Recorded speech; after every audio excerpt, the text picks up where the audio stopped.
All right, it is time to check on our 2026 package bees, and this is around week 12 to 13 if I'm remembering right. Basically, these bees have swarmed and made a new queen. So they had 2 queen cells. I left 3 queen cells. I was hoping that they would just make their new queen and figure it out. And actually what happened is an extra queen swarmed. And so they kind of split themselves down smaller than what I want them. So I've been thinking about this hive a lot. They're weaker than what I really want to be dealing with right now. We're going into the dearth, and so I want to get them a boost of some numbers here. So I'm just going to go through kind of a quick inspection. It is actually July 1st today, and we should be in our dearth.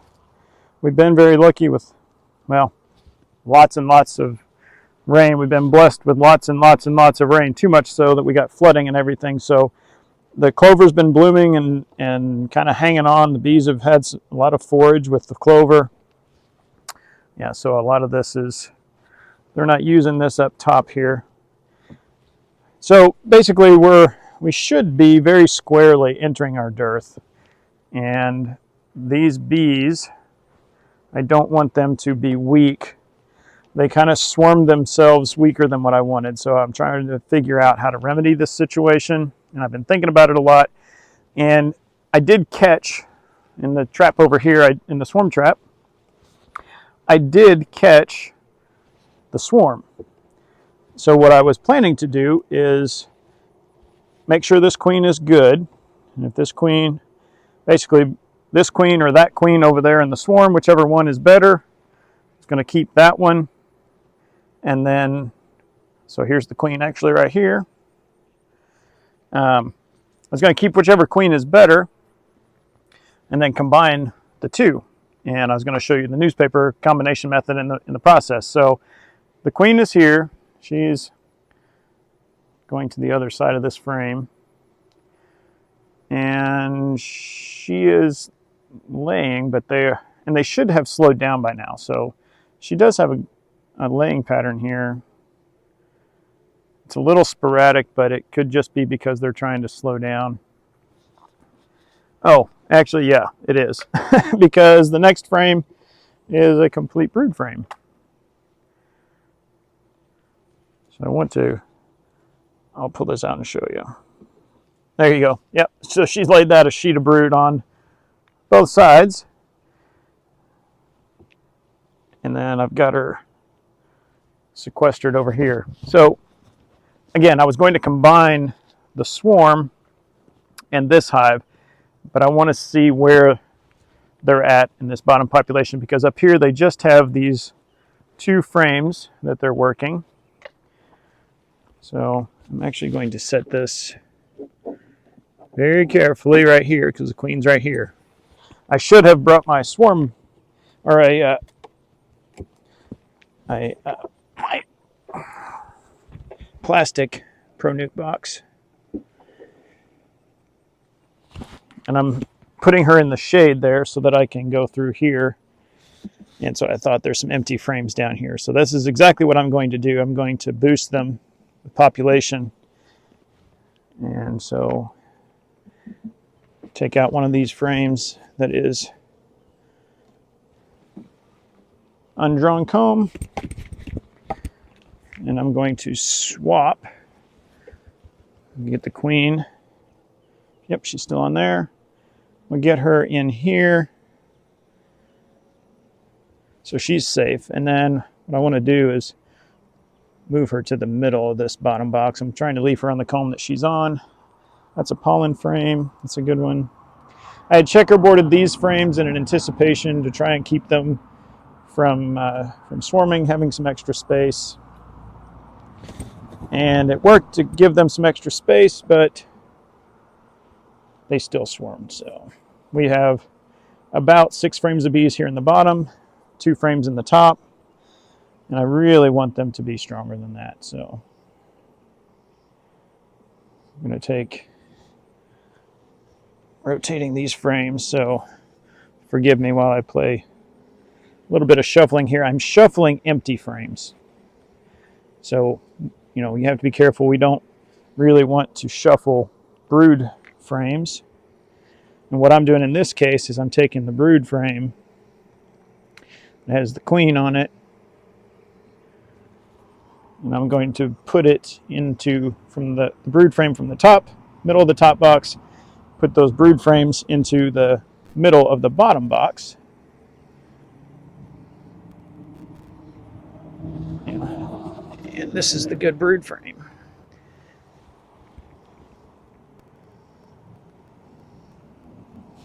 Okay, so what I'm doing is boosting the family, utilizing all these resources.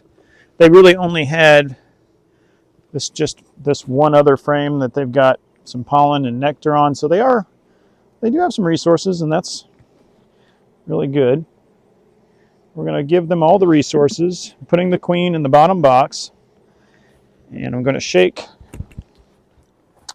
extra bees out here. Basically,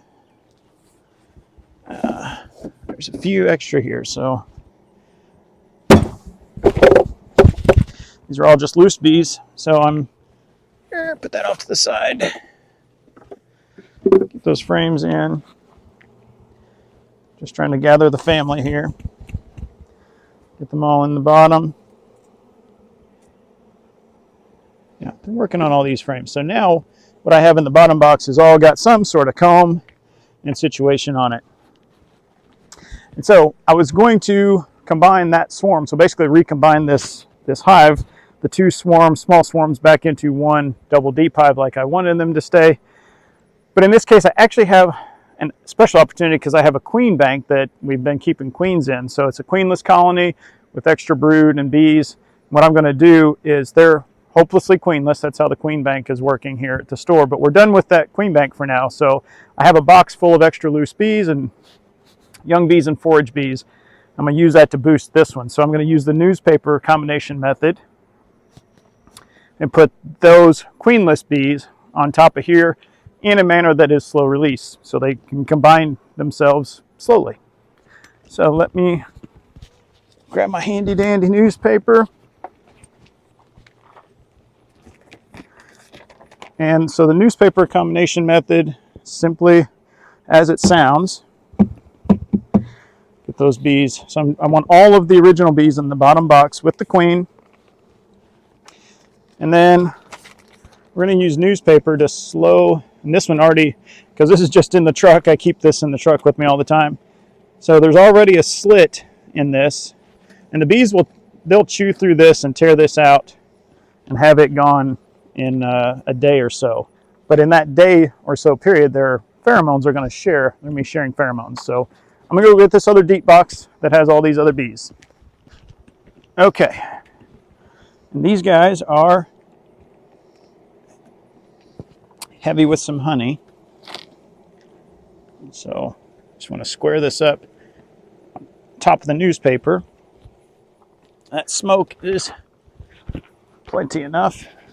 And so now I'm just going to get rid of this extra newspaper on the outside here, because it can draw some extra rain moisture. But the bees are going to clean up everything on the inside, and then they will become one continuous happy family. So, all right. So this up here, these are 3 frames that had brood. They have some partial honey, and then there's 1, 2, 3 frames of honey. So this is perfect. This puts a honey cap on top of this colony. So basically what I'm doing is kind of resetting this colony back to a stronger union, stronger family. And now they're back to a double deep, and they will have a much better chance of surviving the dearth and with a larger field force, and they will be off to the races to build up for the fall as well. This gives them a much better chance of getting through the winter. So thinking far ahead, boosted their numbers back, and it's really, really hot and humid right now. That's why it's late in the day I'm doing this. So I'm going to let this go for a couple of weeks. In the summertime, you don't have to do a lot of inspections. If you had a queen, you can check every 2 to 3 weeks and make sure that they still have a queen, but it's okay to give them some extra space, a little extra grace, because they're going to be hot and spicy possibly too. So we just want them to kind of level off through the dearth here, and it's kind of a survival period. And then we start doing a little bit more management in August, taking care of varroa mites. So everything's good here now. Everybody be blessed.